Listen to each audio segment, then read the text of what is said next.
నమస్తే welcome to Sakshi sports. This is Durga. September 28, 2025న జరిగిన Asia cup final మ్యాచ్లో భారత్ పాకిస్తాన్ను 5 వికెట్ల తేడాతో ఓడించి ఘన విజయం సాధించింది.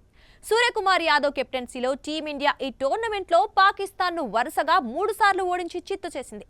అయితే ఈ విజయం సాధించి 3 నెలలు గడిచిన టీమిండియాకు మాత్రం విన్నింగ్ ట్రోఫీ అందలేదు.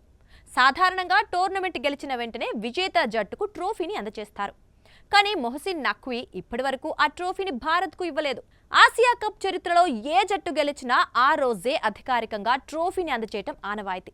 కానీ పాకిస్తాన్ క్రికెట్ బోర్డు అధ్యక్షుడు, ఏసీసీ అధ్యక్షుడు, పాకిస్తాన్ హోంమంత్రిగా ఉన్న మొహసిన్ నఖ్వీ హయాంలో ఆసియా క్రికెట్ కౌన్సిల్ చరిత్రలో ఇదొక చీకటి అధ్యాయంగా మిగిలిపోయింది.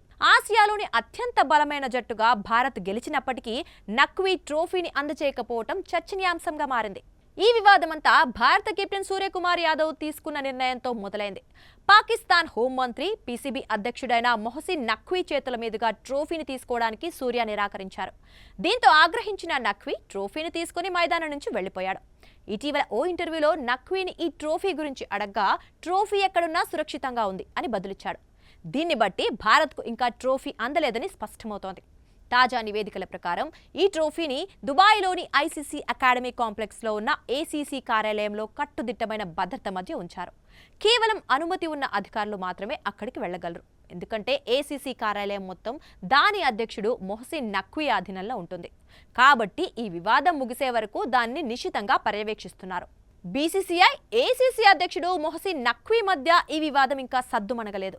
నఖ్వీ స్వయంగా తన చేతులతోనే భారత్కు ట్రోఫీ ఇవ్వాలని పట్టుబడుతూ ఉండగా అతని చేతుల మీదుగా తీసుకోవడానికి టీమిండియా సిద్ధంగా లేదు.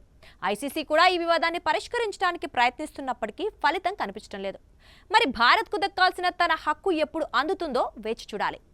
సాక్షి టీవీ ప్రసారాలను నిలిపివేయటం చట్టరీత్యా నేరం. సాక్షి టీవీ ప్రసారాల కోసం మీ స్థానిక కేబుల్ ఆపరేటర్ను వెంటనే సంప్రదించండి. DTHలో, ఇంటర్నెట్లో కూడా సాక్షి టీవీ ప్రసారాలను వీక్షించవచ్చు.